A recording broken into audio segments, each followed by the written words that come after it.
നിങ്ങളുടെ പാർട്ട്ണറുമായിട്ടുള്ള ലൈംഗിക ജീവിതം ഒരു റൂട്ടീനായിട്ട് മാറിയിട്ടുണ്ടോ? അതായത് മുൻപുണ്ടായിരുന്ന പാഷനും ഇന്റിമസിയും സ്പാർക്കും ഒക്കെ നഷ്ടപ്പെട്ടു എന്ന് തോന്നുന്നുണ്ടോ?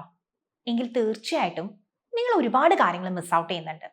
സോ നിങ്ങളുടെ റിലേഷൻഷിപ്പിലെ ആ സ്പാർക്ക് എലൈവായിട്ട് നിർത്താനുള്ള കുറച്ച് ടിപ്സ് ആണ് ഇന്നത്തെ വീഡിയോയിൽ നമ്മൾ സംസാരിക്കാൻ പോകുന്നത്. അതിനൊപ്പം തന്നെ നിങ്ങൾക്കിടയിൽ ആ സ്പാർക്ക് നിലനിർത്താനുള്ള ഒരു സീക്രട്ട് ഇൻഗ്രീഡിയന്റ് ഇന്നത്തെ വീഡിയോയിൽ നമ്മൾ സംസാരിക്കുന്നുണ്ട്. സോ വീഡിയോ മുഴുവനായിട്ടും കാണാം. നമുക്ക് വീഡിയോയിലേക്ക് കടക്കാം.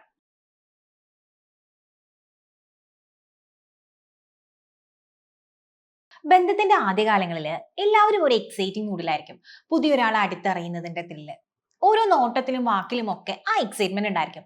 ഈ സിനിമയിലൊക്കെ കാണുന്ന പോലെ കരണ്ട് അടിച്ചൊരു ഫീല്, അടിവെയിറ്റിൽ മഞ്ഞ് വീഴുന്ന പോലെ എന്നൊക്കെ കേട്ടിട്ടില്ലേ? അതുപോലെ ഹണിമൂൺ ഫേസിന്റെ ഒരു പ്രത്യേകത തന്നെയാണിത്. സെക്ഷൽ ലൈഫിലെ പുതിയ കാര്യങ്ങൾ എക്സ്പ്ലോർ ചെയ്യാനും എക്സ്പീരിയൻസ് ചെയ്യാനും ഒക്കെ ഈ സമയത്ത് ഇഷ്ടമായിരിക്കും. ഒരു കണക്കിന് പലപ്പോഴും റിലേഷൻഷിപ്പിന്റെ തുടക്കകാലത്തൊക്കെ വളരെ എഫേർട്ട്ലെസ് ആയിട്ട് ഇത് സംഭവിച്ചു പോകാറുണ്ട്. പക്ഷെ കുറച്ചു കാലം കഴിയുമ്പോൾ ദ സെയിം റിലേഷൻഷിപ്പിൽ തന്നെ ഒരുപാട് മാറ്റങ്ങൾ വരുന്നതായിട്ട് കാണാറുണ്ട്. അതായത് മുമ്പുണ്ടായിരുന്ന ആ ഒരു പാഷനും സ്പാർക്കും ഒക്കെ നഷ്ടപ്പെടുന്ന പോലെ 1-2 വർഷത്തിനുള്ളിലാണ് സാധാരണ കപ്പിൾസിനിടയിൽ ഇത് കാണാറുള്ളത്. സത്യം പറയട്ടെ, ഇത് നോർമൽ ആയിട്ടുള്ള ഒരു കാര്യമാണ്. നമ്മളൊരു റിലേഷൻഷിപ്പിൽ കംഫർട്ടബിളും ഫെമിലിയർ ആവുന്നത് അനുസരിച്ചാണ് പലപ്പോഴും ഇത് സംഭവിക്കാറുള്ളത്. സെക്ഷൽ റിലേഷൻഷിപ്പിൽ മാത്രമല്ല, മനുഷ്യരെ സംബന്ധിച്ച് ഒരുപാട് കാര്യങ്ങളിൽ ഇങ്ങനെ സംഭവിക്കാറുണ്ട്. ഒരു കാര്യങ്ങളിൽ പ്ലഷറബിൾ ആയിട്ട് അത് എക്സ്പ്ലോർ ചെയ്തിട്ട് ഒരുപാട് കാലങ്ങൾക്ക് ശേഷം അതിലുണ്ടായിരുന്ന ഒരു എക്സൈറ്റ്മെന്റ് കുറയുക, അതൊരു നോർമൽ സൈക്കോളജി മാത്രമാണ്. ഇങ്ങനെയല്ലാതെ മറ്റു ചില കാരണങ്ങൾ കൊണ്ടും ലൈഫിൽ റിലേഷൻഷിപ്പിൽ ഈ സ്പാർക്ക് നഷ്ടപ്പെടാൻ കാരണമാവാറുണ്ട്. അതായത് ഏജ്, ഹോർമോണൽ ചേഞ്ചസ്, സ്ത്രീകളെ സംബന്ധിച്ചാണെന്നുണ്ടെങ്കിൽ ആഫ്റ്റർ ഡെലിവറി ഉണ്ടാകുന്ന മെന്റൽ ഫിസിക്കലി ഉണ്ടാകുന്ന മാറ്റങ്ങൾ ഒക്കെ ഇതിൽ പെടും. പക്ഷേ ഒരു റൊമാൻറ്റിക് റിലേഷൻഷിപ്പിലെ സ്പാർക്ക് നിലനിർത്തി കൊണ്ടുപോകാൻ വേണ്ട പ്രധാനപ്പെട്ട ഒരു ഇൻഗ്രീഡിയൻ്റ് ഉണ്ട്. അത് ഇതാണ്: നോവൽറ്റി. അതായത് ഒരു റിലേഷൻഷിപ്പിലുള്ള പുതുമയുടെ അളവ് കീപ്പ് ചെയ്യുക എന്നുള്ളതാണ്. ഏതൊരു പുതിയ കാര്യവും എക്സ്പീരിയൻസ് ചെയ്യുമ്പോൾ അതിലടങ്ങിയിരിക്കുന്ന പുതുമ എന്താണ് എന്നുള്ളതാണ് പലപ്പോഴും നമ്മളെ അതിലേക്ക് ആകർഷിക്കുന്നതിന്റെ പ്രധാന കാര്യം. ഉദാഹരണമായിട്ട് ഒരു പുതിയ ഫോൺ വാങ്ങുമ്പോൾ, ഒരു പുതിയ റെസ്റ്റോറൻറ്റിൽ പോയിട്ട് അവിടുത്തെ പുതിയ ഫുഡ് ട്രൈ ചെയ്യുമ്പോൾ, ഇതുവരെ കാണാത്തൊരു സ്ഥലത്തേക്ക് യാത്ര ചെയ്യുമ്പോൾ എല്ലാം അതിലടങ്ങിയിരിക്കുന്ന പുതുമയാണ് നമ്മളെ അങ്ങോട്ട് ആകർഷിക്കുന്നത്. എല്ലാ എക്സൈറ്റ്മെന്റ് ഏൽപ്പിക്കുന്ന എക്സ്പീരിയൻസിന്റെ പിന്നിലും ഈ പുതുമ തന്നെയാണുള്ളത്. അതായത് നമ്മുടെ പാർട്ട്ണർ ആയിട്ടുള്ള റിലേഷൻഷിപ്പിലും പ്രാവർത്തികമാകുന്നത് ഇത് തന്നെയാണ്. ആ റിലേഷൻഷിപ്പിന്റെ തുടക്കത്തിൽ നമുക്ക് ഉണ്ടാകുന്ന ആ ഒരു പുതുമയില്ലേ, അതായത് നമുക്ക് അവരെ കുറിച്ച് കൂടുതലായിട്ട് അറിയില്ല, നമുക്ക് ഇനിയും അവരെ അറിയാൻ ഒരുപാടുണ്ട്. സോ ആ ഒരു മിസ്റ്ററി അവിടെ നിൽക്കുന്നുണ്ട്. മുന്നോട്ട് പോകുന്തോറും നമുക്കിടയിൽ കൂടുതൽ അറിഞ്ഞു വരികയാണ്. സോ നമുക്ക് കൂടുതൽ പ്രെഡിക്റ്റ് ചെയ്യാനും കംഫർട്ട്നെസ് പോയിന്റും ഒക്കെ നമുക്ക് തിരിച്ചറിയാൻ പറ്റുന്നുണ്ട്. പലപ്പോഴും ആ ഒരു സ്പാർക്ക് നഷ്ടപ്പെടാൻ കാരണമാകുന്നതും ഇതൊക്കെ തന്നെയാണ്. ഇതിനർത്ഥം ഇതൊന്നും മോശമാണ് എന്നല്ല. ഒരു സ്റ്റേബിൾ ആയിട്ടുള്ള ലവ് റിലേഷൻഷിപ്പിൽ പ്രെഡിക്റ്റബിലിറ്റിയും കംഫർട്ട്നെസ്സും ഒക്കെ സാധാരണയാണ്. പക്ഷെ ഇത് മാത്രമായിട്ട് മുന്നോട്ട് പോകുമ്പോഴാണ് ഇത്തിരി പ്രശ്നമാവുന്നത്. കാരണം ഒരു റിലേഷൻഷിപ്പിൽ ഇത് രണ്ടും ബാലൻസ് ചെയ്ത് കൊണ്ടുപോയാൽ മാത്രമാണ് ലോങ് ടേമിലേക്ക് ആ ഒരു റിലേഷൻഷിപ്പിൽ ഫിസിക്കൽ സാറ്റിസ്ഫാക്ഷനും ഇമോഷണൽ ക്ലോസ്നെസ്സും ഒക്കെ ഉണ്ടാവുക. ആൻഡ് ഒരു ഗുഡ് ന്യൂസ് എന്താന്ന് വെച്ച് കഴിഞ്ഞാൽ, സ്പാർക്ക് ഡെഡായ ഈ റിലേഷൻഷിപ്പിലേക്ക് സ്പാർക്കിനെ തിരിച്ചു കൊണ്ടുവരാൻ പറ്റും. അതിന് നിങ്ങൾ ആദ്യം ചെയ്യേണ്ടത് എന്താണെന്ന് വെച്ച് കഴിഞ്ഞാൽ, ആ സീക്രട്ട് ഇൻഗ്രീഡിയന്റ് ആയ നോവൽറ്റിയെ നിങ്ങളുടെ റിലേഷൻഷിപ്പിലേക്ക് രണ്ട് പാർട്ട്നേഴ്സിന്റെയും കോൺഷ്യസ് എഫേർട്ടിലൂടെ തിരിച്ചു കൊണ്ടുവരാൻ ശ്രമിക്കുക എന്നുള്ളതാണ്. അതിനായി നിങ്ങൾ ആദ്യം ചെയ്തു കൊടുക്കേണ്ടത് ഇതൊക്കെയാണ്. Number 1, break the routine. പലരും ഇന്റിമസിയെ ഒരു സെയിം പാറ്റേൺ ആക്കി മാറ്റാൻ നോക്കുന്നുണ്ട്. അതായത് same time, same place, same situation. അത് പലപ്പോഴും നമ്മുടെ കംഫർട്ടേഴ്സ് നോക്കിയാണ് തീരുമാനിക്കുന്നത് എന്തുണ്ടെങ്കിൽ പോലും ഒരു കാര്യം ഒരേപോലെ തന്നെ തുടർച്ചയായി ചെയ്യുക എന്നുള്ളത് എക്സൈറ്റ്മെന്റ് കുറയ്ക്കാൻ ഒരു കാരണമാകുന്നുണ്ട്. നിങ്ങളുടെ ഫേവറേറ്റ് ഡിഷ് എന്നും കഴിക്കുകയാണെന്നുണ്ടെങ്കിൽ ഇവൻച്വലി നിങ്ങൾക്ക് അത് മടുത്തു തുടങ്ങും. അറ്റ് ദ സെയിം വേ ഇന്റിമസിയിലും വേരിയേഷൻസ് വേണം. ചുരുക്കി പറഞ്ഞു കഴിഞ്ഞാൽ എന്തിലും പുതുമ കണ്ടെത്താൻ ശ്രമിക്കാം. ഡിഫറെന്റ് പൊസിഷൻസ് പരീക്ഷിക്കുക, ഡിഫറെന്റ് ടെക്നിക്സ് രണ്ടുപേരുടെയും കൺസെന്റോടുകൂടി പ്രാക്ടീസ് ചെയ്യുക. ബന്ധപ്പെടുന്ന സമയത്ത് മുറിയിൽ കുറച്ച് മാറ്റങ്ങളൊക്കെ വരുത്തുക.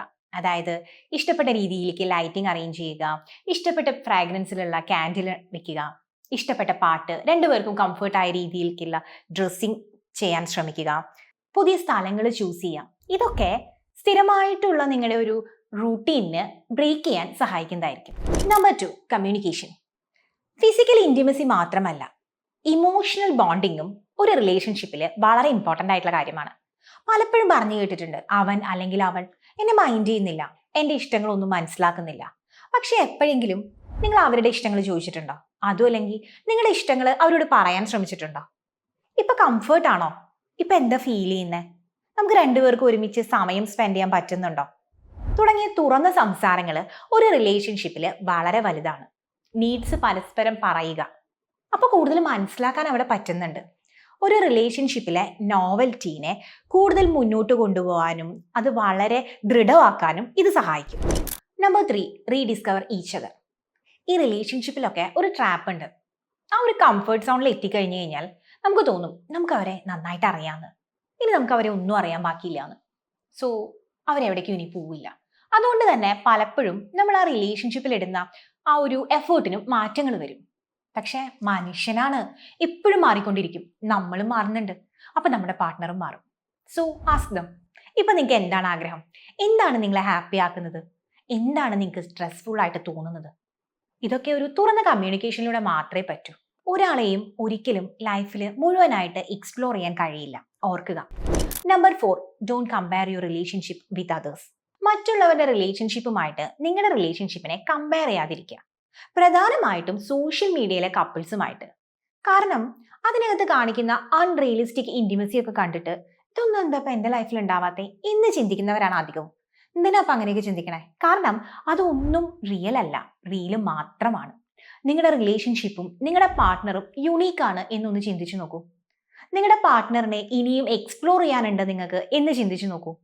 അത് നിങ്ങൾക്കിടയിലെ നോവൽറ്റി ഒരുപാട് വർദ്ധിക്കുകയാണ് ചെയ്യുക. Okay, and with this 2 bonus step കൂടി ഞാൻ നിങ്ങൾക്ക് പറഞ്ഞു തരാം. And it's very important. Number 1, take care of your physical appearance. നമ്മളൊരു റിലേഷൻഷിപ്പിൽ എത്തി കംഫർട്ടബിൾ ആയി കഴിഞ്ഞു കഴിഞ്ഞാൽ പലരും ചിലപ്പോഴൊക്കെ ഫിസിക്കൽ അപ്പിയറൻസിനുള്ള ശ്രദ്ധ കുറയാറുണ്ട്. കാരണം എൻ്റെ പാർട്ട്ണർക്ക് എന്നെ അറിയാലോ, എങ്ങനെയാണെങ്കിലും എന്നെ ആക്സെപ്റ്റ് ചെയ്തോളും, പിന്നെ ഇപ്പം എന്താ എന്നൊരു ചിന്തയാണ് അതിന് പിന്നിൽ. അത് ശരിയാണ്. കാരണം നമ്മുടെ പാർട്ട്ണറിനെ എങ്ങനെയാണെങ്കിലും നമ്മൾ അതൊന്നും കെയർ ചെയ്യാതെ അത് ആക്സെപ്റ്റ് ചെയ്യില്ലേ. സോ അവരും തിരിച്ചങ്ങനെ ആയിരിക്കും എന്ന ചിന്തയിലാണ്. നല്ലത് തന്നെയാണ്. പക്ഷേ ചിലർക്കെങ്കിലും സെക്ഷൽ അട്രാക്ഷനിൽ ഫിസിക്കൽ അപ്പിയറൻസിന് ഒരു സ്ഥാനമുണ്ട്. അത് മാത്രമല്ല എങ്കിലും don't stop caring for your appearance. Physical appearance എപ്പോഴും ഒരു ടേൺ ഓൺ തന്നെയാണ്. അതിന് ഒരു കൃത്യമായ ലൈഫ് സ്റ്റൈൽ പ്ലാൻ കീപ്പ് ചെയ്യാം. നല്ല ഡയറ്റ്, കൃത്യമായ ഉറക്കം, ഹെൽത്തി ഫുഡ്, സെൽഫ് ഗ്രൂമിങ്, ഹൈജീനിങ് ഇതെല്ലാം മെയിൻറ്റെയിൻ ചെയ്യണം. തുടക്കത്തിൽ നിങ്ങൾ എങ്ങനെയാണോ നിങ്ങളെ കെയർ ചെയ്തിരുന്നത് അത് തന്നെ മെയിൻറ്റെയിൻ ചെയ്യാൻ ശ്രമിക്കുക. Bonus tip number 2, give it time. ഇനിയിപ്പോൾ സ്പാർക്ക് തിരിച്ചു കൊണ്ടുവരാൻ സമയമെടുത്തു എന്ന് തന്നെ വയ്ക്കാം. ഡോണ്ട് വെറി, അത് പതുക്കെ പതുക്കെ കുറച്ച് അധികം എഫേർട്ടിലൂടെയൊക്കെ റീബിൽഡ് ചെയ്യാൻ കഴിയുകയുള്ളൂ. ഇതൊക്കെ എഫേർട്ട്ലെസ് ആയിട്ട് വരേണ്ടതല്ലേ എന്നുള്ളൊരു അൺറിയലിസ്റ്റിക് ചിന്താഗതി നമുക്ക് വേണ്ട. കാരണം റിലേഷൻഷിപ്പിന്റെ തുടക്കത്തിൽ എഫേർട്ട്ലെസ് ആയിട്ട് വന്നിട്ടുള്ള പല കാര്യങ്ങളും കറണ്ട് സിറ്റുവേഷനിൽ റിയാലിറ്റിയിൽ ഒരുപാട് എഫേർട്ട് അതിനു വേണ്ടി എടുക്കേണ്ടി വരും. But don't worry, it's okay. ഇതിനുള്ള റിവാർഡ് നിങ്ങളുടെ റിലേഷൻഷിപ്പിൽ റിഫ്ലക്ട് ചെയ്യും. നിങ്ങൾക്ക് നിങ്ങളുടെ നഷ്ടപ്പെട്ട സ്പാർക്ക് തിരിച്ചു കൊണ്ടുവരാനും നിങ്ങളുടെ റിലേഷൻഷിപ്പ് ഇംപ്രൂവ് ചെയ്യാനും ഒരു പ്രൊഫഷണൽ ഹെൽപ്പ് വേണം എന്ന് തോന്നുകയാണെങ്കിൽ you can reach out to the therapist at Oppam. Contact details description ബോക്സിലുണ്ട്. നിങ്ങൾക്ക് ഈ വീഡിയോ ഇഷ്ടപ്പെട്ടു എന്നാണെങ്കിൽ ലൈക്ക് ചെയ്യുക, നിങ്ങളുടെ തോട്ട്സ് കമൻറ്റ് ചെയ്യുക. കൂടുതൽ ഇൻറ്റിമസി ആൻഡ് സെക്ഷൽ വെൽനസ് വീഡിയോസിനായിട്ട് ഈ ചാനൽ സബ്സ്ക്രൈബ് ചെയ്യുക. അപ്പോൾ അടുത്ത വീഡിയോയിലൂടെ കാണാം. ബൈ.